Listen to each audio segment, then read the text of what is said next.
podem tomar seus lugares, por favor. Uma alegria estar com vocês hoje novamente. Hoje pela manhã eu preguei na paróquia Peniel e agora à noite meu amigo Bispo Ximenes foi pregar em Olinda e me colocou para trazer a palavra aqui hoje à noite. Como eu falei, sempre é uma alegria muito grande dirigir a palavra para essa congregação. Antes de eu pregar, eu só queria anunciar que chegaram alguns livros novos meus na livraria, que eu mandei pelos correios. Esse livro aqui, toda pessoa que trabalha na obra de Deus devia ler, é Os Santos e Suas Fraquezas, em que eu falo a respeito da solidão do obreiro, a solidão, o drama da vida ministerial. E aliás, qualquer pessoa deve ler, porque aí vai entender a vida do pastor. Qualquer irmão deveria ler para entender como é que é a nossa vida, os problemas que nós também enfrentamos no nosso dia a dia, os nossos conflitos, não é? Outro livro que eu tenho aqui, por favor, segura esse para mim, que chegaram bem poucos, porque está esgotando a minha edição, é Dons Espirituais, a Dinâmica de Deus para a Igreja, que muitos de vocês já conhecem, mas está ali na livraria. E também eu tenho ali o livro Vivendo entre Dois Mundos, que é onde eu trabalho sobre batalha espiritual. E o primeiro capítulo trata do assunto que eu preguei domingo passado pela manhã, não é? Que a respeito do mundo espiritual. Então está ali na livraria, aconselho vocês pegarem os livros ali. Hoje à noite eu quero trazer uma palavra de Deus. Antes eu devo dizer que tem sido muito bom, foi uma semana bastante agitada aqui na Recon. Minha esposa e eu atendemos todos os dias, das 9h30 até meio-dia e depois das 2 até as 6 da tarde. E graças a Deus que Deus nos deu bastante saúde, vigor, para a gente trabalhar esses dias aqui. E essa semana, amanhã, reiniciamos de novo a nossa tarefa de ajuda às pessoas que têm necessidade. O texto que eu escolhi para pregar hoje à noite trata de duas parábolas. O livro de Mateus, capítulo 13, ele contém 8 parábolas. Na realidade, alguns chegam a dizer que tem 10, porque pegam uma frase aqui e outra ali para dizer também que era uma parábola. E aqui Mateus 13 trata de 8 parábolas. Se você olhar na sua Bíblia, você vai ver que tem a parábola, começa com a parábola do semeador, depois passa para a parábola do joio e do trigo, depois vem a parábola do grão de mostarda, vem a parábola do fermento, tá? E vem a parábola do tesouro escondido, a parábola da pérola, parábola da rede e a parábola das coisas novas e coisas velhas. Mas essas duas primeiras parábolas, tanto a parábola do semeador quanto a parábola do joio e do trigo, elas são muito semelhantes, mas elas têm aplicações diferentes para a nossa vida diária. Na parábola do semeador, não é? Jesus está falando de uma semente. Ele simplesmente diz aos discípulos: o semeador saiu a semear. Quando ele começa dizendo, o semeador saiu a semear, ele abre uma janela, porque esse é o sentido mais literal de uma parábola, é abrir uma janela, para a gente entender, olhar para fora e ver o que está entendendo. Ele está dizendo, o semeador saiu a semear. Pronto, os discípulos visualizam a figura do semeador no campo semeando. Quando ele diz que ele lançou a semente e uma parte caiu à beira do caminho, aí nós dizemos, mas esse semeador não sabe semear, porque semeou na terra dura. Só que a semeadura naquela época não era feita como a gente faz hoje. Aprendemos a fazer, evoluímos nesse aspecto, não é? O semeador saía ali com um bolso cheio de semente e jogava para o ar. Onde a semente cair, ela vai germinar. Onde a semente cai, germina. Por isso que uma parte o vento levou, caiu à beira do caminho. E aí quando Jesus está falando dessa palavra, não é? Tá? Ele diz que o que foi semeado é a palavra de Deus. Quando ele explica essa parábola a partir do versículo 18, né? Ele explica o que é a semente, a palavra de Deus que vem e frutifica em cada um de nós. E eu não vou me deter muito sobre a parábola do semeador, mas esta é a explicação, não é? A semente, aquele que tem o DNA da vida. Qualquer semente, por menor que seja, ela contém vida. E Jesus compara a palavra dele à vida. A palavra que lhes tenho falado são verdade e vida. Então Jesus compara a sua palavra à vida. A semente é vida. Eu, como gosto de observar as coisas do campo e a natureza, que ela é muito pródiga, a natureza ela brota em qualquer lugar, e especialmente observando lá em casa, eu não tenho pátio, só tenho uma entrada de garagem, mas tem vasos de folhagens, e o meu pátio é pavimentado com uma pedra que temos lá, ardósia, e às vezes o cimentinho que está fazendo a juntura ali, colando uma ardósia com a outra, ele desgasta e entra a terra. E é interessante que eu observei as sementes de petúnia. Minha esposa gosta de plantar petúnias de verão nos vasos, elas florescem de várias cores, e depois secam e a semente cai. E começa a nascer plantinhas de sementes de petúnia no meio da juntura das pedras.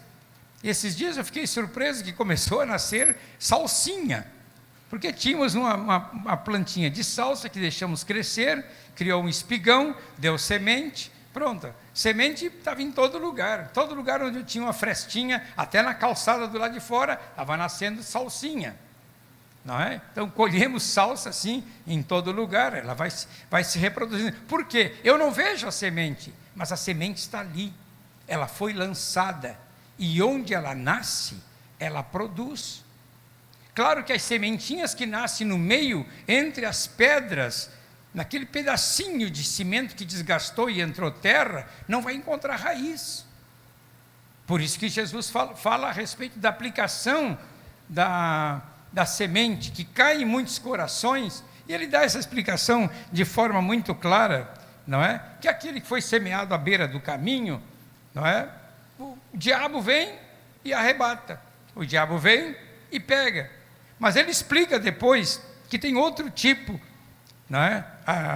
Não outro tipo, mas tem sementes que caem em solo rochoso, quer dizer, a camada de terra é muito pequeninha sobre a pedra, não há profundidade. Na tua terra, né, Carmencita? É assim, né? Dom Pedrito,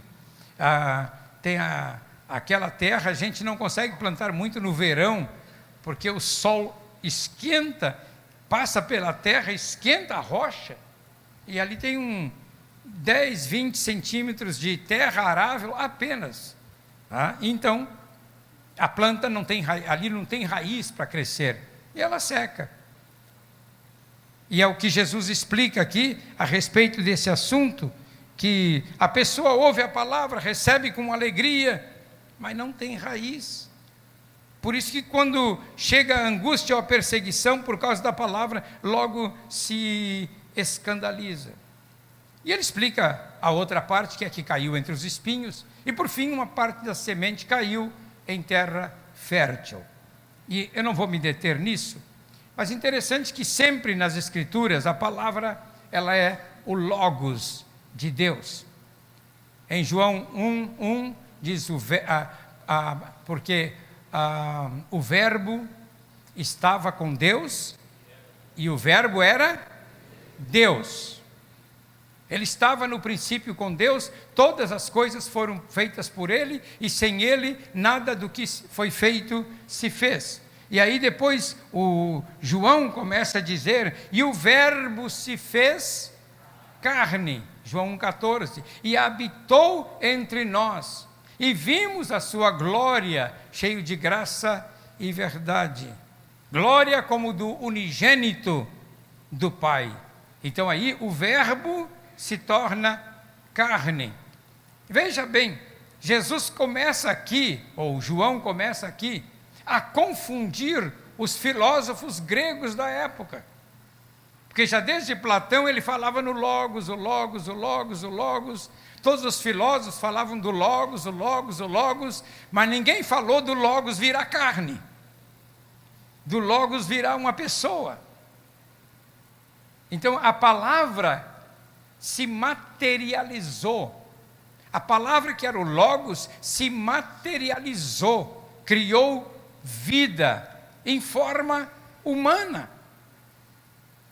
Agora, a palavra podia se manifestar de várias maneiras, porque se o Senhor quisesse, você diz uma palavra e ela vai se materializar. Diz a palavra verdade. Em que se materializaria a verdade? Diz a palavra amor. Em que se materializaria o amor? Diz a palavra confusão. Qual seria a materialização de confusão? Mas quando diz o verbo se fez carne, significa se tornou pessoa humana. Jesus não se tornou um vegetal, Jesus não se tornou um animal, Jesus não se tornou um pássaro, Jesus se tornou figura humana, parecido com você e eu. Então ele se torna uma pessoa humana. Agora veja bem, a ciência hoje evoluiu tanto que tem as impressoras 3D. Daqui a alguns anos todos nós vamos ter uma impressorinha 3D em casa, né? Assim como nós temos a impressora normal para imprimir as nossas folhinhas, as nossas figuras, gravuras, nós vamos ter uma 3D para criar um objeto, colocar no computador, né? O arquiteto ele coloca ali o seu projeto, vai materializar-se. Esses dias eu vi a notícia de que fizeram o primeiro iate, o primeiro grande barco em 3D. Quer dizer, uma impressora em 3D criou o grande barco, formou realmente um barco. Então, para formar um ser humano, quer dizer, uma figura do ser humano, não vai ser difícil, só não vai poder dar vida, não é? Só com uma bateriazinha ali e um software lá dentro para obedecer ordens, porque não vai ter vida. Mas eu estou só ilustrando isso para mostrar que a capacidade que o Logos teve de se tornar carne.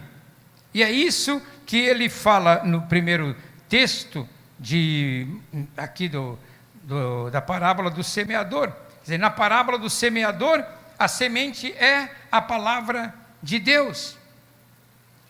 E veja bem, a semente é boa, a semente é de boa qualidade. Jesus nunca fala da semente em si, se ela era xoxa, se era uma semente boa, se era uma semente ruim. Não, Jesus fala que a semente foi lançada na terra. E ele sempre fala da semente como o evangelho de nosso Senhor Jesus Cristo. Por isso que Isaías 55:11 diz: assim será a palavra que sair da minha boca, não voltará para mim vazia, mas fará o que me apraz e prosperará naquilo para a qual a designei. Qual é a palavra que foi semeada em nós? Jesus diz aqui: a todos os que ouvem a palavra do reino. A palavra do reino é a palavra de Deus, não é a palavra de um homem. Por isso, quando nós pregamos o Evangelho, nós não pregamos filosofias, nós não pregamos conhecimento. E se eu fosse pregar conhecimento, eu nem pregaria nesse púlpito, porque eu não tenho o conhecimento que muitos de vocês têm. E aí nós iríamos nos debater em filosofias, mas pregamos a palavra do reino, que está aqui nas Escrituras Sagradas. É o Evangelho do reino que é anunciado. Então, essa é a única semente que germina, ela germina por toda parte. Pedro disse assim: porque vocês foram regenerados, não de semente corruptível. E a palavra regenerados tem o sentido de nascer de novo. Vocês foram regenerados não de semente corruptível, mas de incorruptível, mediante a palavra de Deus, a qual vive e é permanente. Então, a palavra que nós pregamos do púlpito, ou nos pequenos grupos, ou nas casas, ou nas ruas, é a palavra que vive e é permanente, é a que produz frutos. A palavra que você ouve aqui deste púlpito é a palavra que produz frutos. E aí Pedro diz: pois toda a carne é como a erva, citando o texto de Isaías, né? E toda a glória, toda a sua glória como a flor da erva. Seca-se a erva, cai a sua flor. A palavra do Senhor, porém, permanece eternamente. E Pedro acrescenta: ora, esta é a palavra que lhes foi evangelizada. A palavra que dá vida, a palavra que traz vida. E aqui quando ele fala que vocês foram regenerados, tem o sentido de nascer de novo. Eu olhei o texto no original grego e as duas palavras são parecidas, como aquela que Jesus fala: não é necessário, diz para Nicodemos, necessário te é nascer de novo. O mesmo sentido de nascer de novo é de regenerado. Nascemos de novo pela ação da palavra de Deus. Tiago 1,18 diz: pois segundo o seu querer, Ele nos gerou pela palavra da verdade, para que fôssemos como que primícias das suas criaturas. Olha bem, Ele gera você pela palavra da verdade, para que você ocupe o primeiro lugar entre toda a sua criação, que você seja uma criatura importante. Então cada um de nós é regenerado, ou nascemos de novo pela palavra de Deus. João 1,13, que lá no início do capítulo de João, ele fala muito desse Logos se tornando carne. Ele diz: os quais não nasceram de sangue, nem da vontade da carne, não é? Nem da vontade do homem, mas nasceram de Deus. Você nasceu de Deus. Nós nascemos de novo e fomos regenerados pela ação da palavra de Deus que operou em nós. Então a divina semente é colocada em nós. O próprio João, lá na sua epístola, em 1 João 5,18 e 19, ele diz: sabemos que todo aquele que é nascido de Deus não vive em pecado. Aí depois ele fala dessa semente: todo aquele que é nascido de Deus não vive na prática do pecado, pois o que permanece nele é a divina semente. Ora, esse não pode viver pecando, porque é nascido de Deus. Nisto, ele diz, são manifestos os filhos de Deus e os filhos do diabo. Todo aquele que não pratica justiça não procede de Deus, nem aquele que não ama a seu irmão. Então essa é a semente que operou em nós, semente que germinou, que deu vida, que frutifica. Até aqui está bem? Está bem? Vocês estão entendendo perfeitamente, né? Faça assim com a cabeça, amém, assim. É bom entender, né? Agora, assim como o Logos foi encarnado, quer dizer, encarnou-se em figura humana. Nós que fomos alcançados pelo Logos, pela semente da palavra de Deus, também nos tornamos semente. Porque na parábola do joio e do trigo, Jesus explica que ele não está falando agora da semente, que é a palavra de Deus, que é semeada. Ele está falando que nós somos a palavra que o Senhor Jesus usa para semear no mundo. Observe, e vocês se lembram bem da parábola do joio e do trigo, e eu vou contar um pedacinho para refrescar a memória, quando ele contou a parábola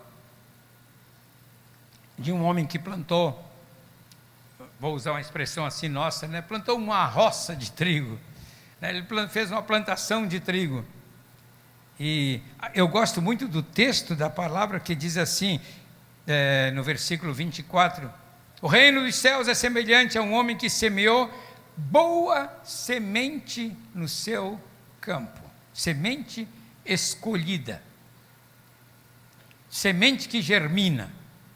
O reino dos céus é semelhante, ele plantou boa semente no seu campo.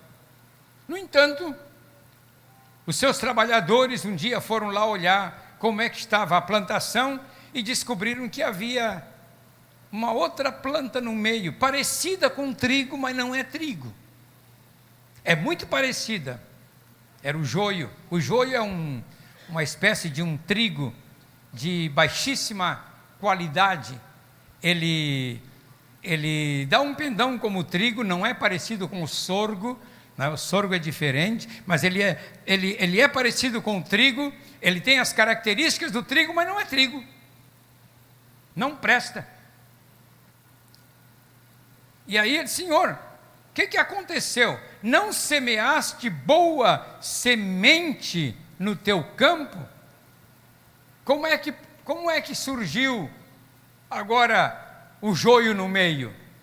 E aí Jesus dá a explicação para eles. Jesus diz assim, um inimigo fez isto. Um inimigo fez isto. Um inimigo sorrateiramente foi no meu campo de trigo e semeou joio no meio. E agora nasceu trigo e nasceu joio. Queres que arranquemos o joio? Não, deixa os dois crescerem juntos. Deixa o joio e o trigo crescerem juntos. Por isso que na igreja tem joio e tem trigo junto, né? Sempre tem os dois no meio da igreja, joio e trigo. Deixa os dois crescerem juntos. No final dos tempos, né? O Pai dá um jeito neles. Vocês também, na hora de colher esse joio e esse trigo, vocês vão separar o joio e vão queimar, e o trigo vocês vão usar para alimentação. Então ele usa aqui a explicação desta parábola do joio, que foi o segundo texto lido aqui, não é? Ele diz assim, então despedindo as multidões, Jesus foi para a sua casa, e aproximando-se dele, seus discípulos disseram, explique-nos a parábola do joio do campo. Porque mesmo explicando, mesmo usando uma parábola, eles não haviam entendido. Jesus respondeu, e aqui está envolvido você e eu nessa resposta de Jesus, o que semeia a boa semente é o Filho do Homem, que é Jesus. O campo é o mundo, a boa semente são os filhos do reino. Então vocês são a boa semente. E aí ele diz, os joios são os filhos do maligno. O inimigo que semeou é o diabo. Tem crente que tem medo, não gosta de falar em diabo, né? Jesus falava claramente, é o diabo e pronto, não é? A colheita é o fim dos tempos, e os ceifeiros são os anjos. Então existe aqui agora uma amálgama, vou usar a expressão amálgama, porque é a melhor expressão que eu posso usar, que todos vocês já foram ao dentista alguma vez, com alguma cárie ou algum dente quebrado, e o seu dentista, ele prepara uma amálgama que se funde com o seu dente.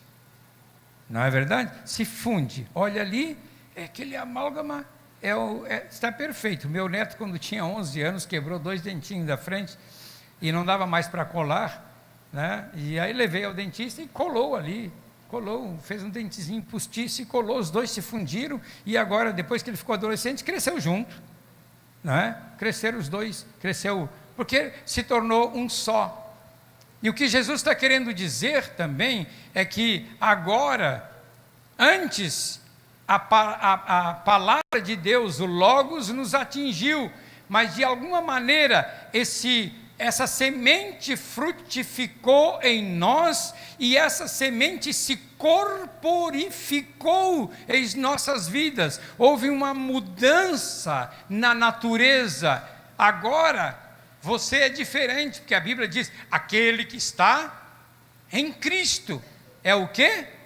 Nova criatura. Jesus sempre está falando, Paulo falou sobre isso, segundo 1 Coríntios, acho que é 2 Coríntios 5,17, né?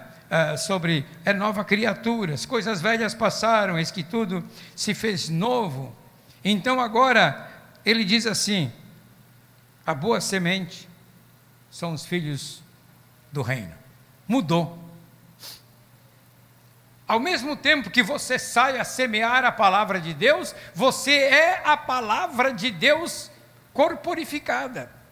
Você se tornou a palavra de Deus ambulante. Você é a palavra de Deus que circula, que anda, que dá testemunho de Cristo. É por isso que os discípulos em Antioquia foram chamados pela primeira vez de cristãos, ou pequenos messias. Era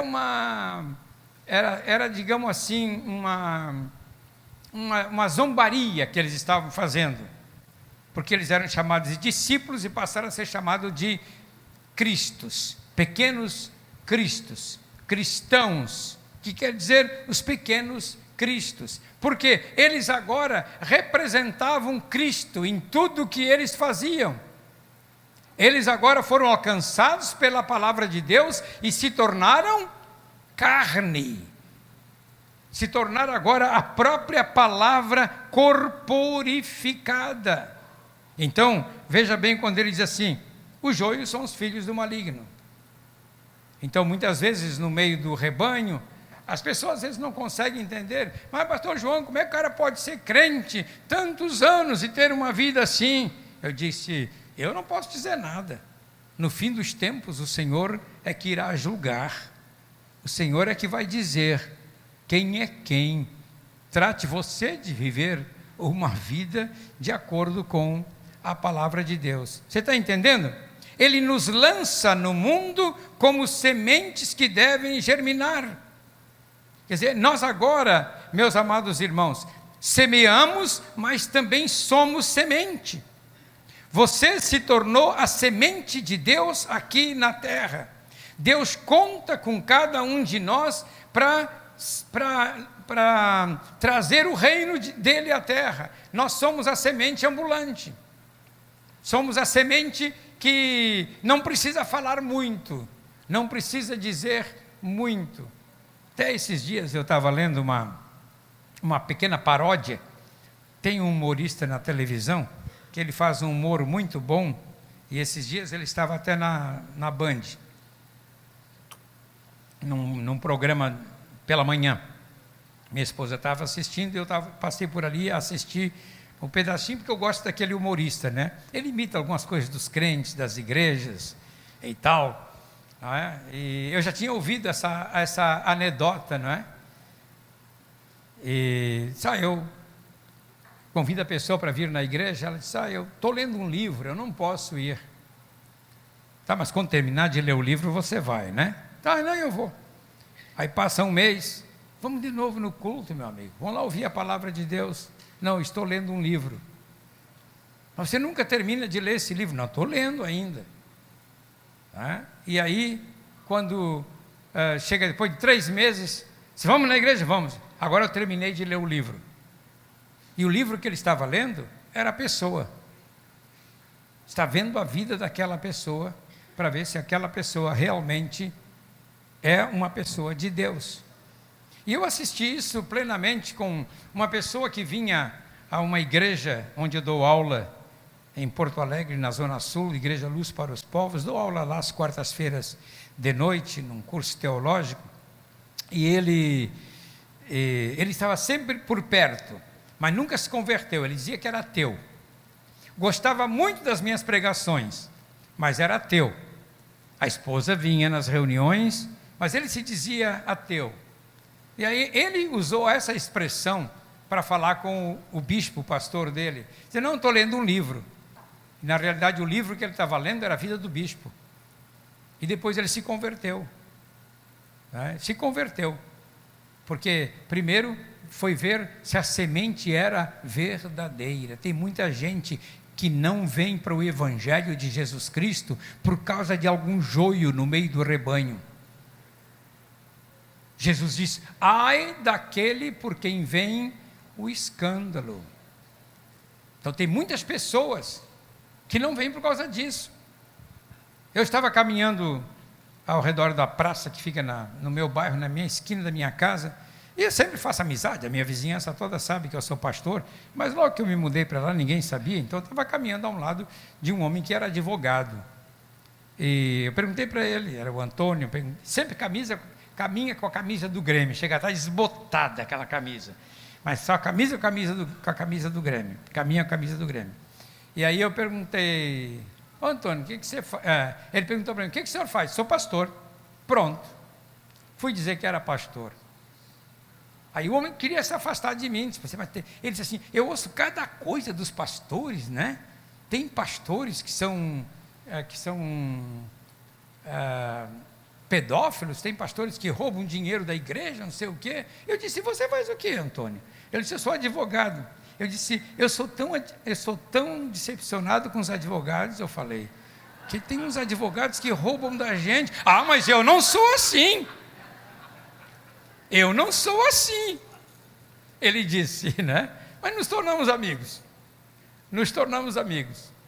Tá? E eu tenho um outro vizinho que às vezes a gente vai no churrasco na casa dele. Ele se diz universalista, né? Se diz universalista. E não crê em Deus, diz que não crê em Deus, mas na hora do aperto ele me chama.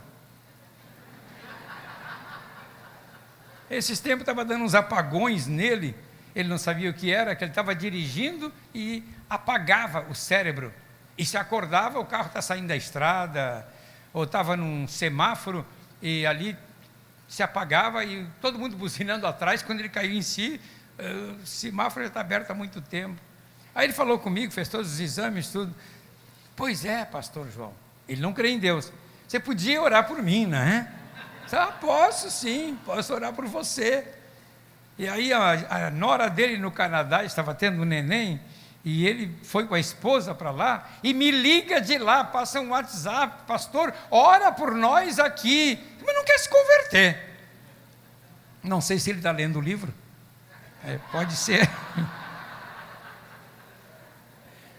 Estão olhando para a vida da gente, olhando para a vida da gente. As pessoas estão olhando para a sua vida, para ver se é vantajoso aceitar a Cristo, para ver se vale a pena, para ver se não vai cair numa cilada, para ver se não vai cair numa fraude. O Senhor nos manda. Então olhe bem, na parábola do semeador, nós saímos a semear. Na parábola do joio e do trigo, nós agora somos a semente. Então, por isso que ele diz assim, que nós somos a semente. Quando ele explica a palavra do joio, ele diz: o que semeia a boa semente é o Filho do Homem. E aí você emenda: a boa semente são os filhos do reino. Então, se você fizer assim, uma paráfrase direta, diz assim: Jesus semeia a boa semente, e esta boa semente são os filhos do reino. Ficou claro que nós temos uma grande responsabilidade, porque nós agora somos os filhos do reino. Então ele nos lança para o mundo a fim de germinar Às vezes a semente é sem força, às vezes a semente é pequena, mas ela vai prosperar, ela vai frutificar, ela vai crescer. Eu já vi plantas crescendo nos lugares piores possíveis. Você vai a um cemitério, por exemplo. Eu fui a um cemitério esses tempos, cemitério antigo de Porto Alegre, né? Aquele túmulo bonito, cheio de todo de mármore, mas de alguma maneira criou uma frestinha na juntura e caiu uma semente de uma planta que temos no sul, que a Zeda e a Carmen conhecem, chama-se de figueira. Ela, quando está com 100 anos de idade, ela estende uma copa muito grande, dá uns figuinhos pequenininhos, uns passarinhos, né? E estava nascendo um pé de figueira ali, e rebentando com o túmulo, pequena, mas com força, rebentando com o túmulo. E eu gosto muito de observar esses tempos dirigindo o carro. Eu notei no alto de um poste, veja bem, no alto de um poste, esses postes de madeira de energia elétrica, nasceu um pé de cactus. Estava lá um cactus de 1 metro de altura, nasceu lá em cima, porque lá caiu uma semente. Gente, você vai frutificar onde Deus colocou você, seja na escola, seja no trabalho, seja onde você estiver, na sua clínica, ali é o lugar da sua frutificação. E eu, para concluir aqui, quero dizer que a semente feito carne, tem de se manifestar de várias maneiras. A primeira delas é na prática da justiça e das boas obras. Ele diz: se vocês sabem que Ele é justo, reconheçam também que todo aquele que pratica a justiça é nascido de Deus.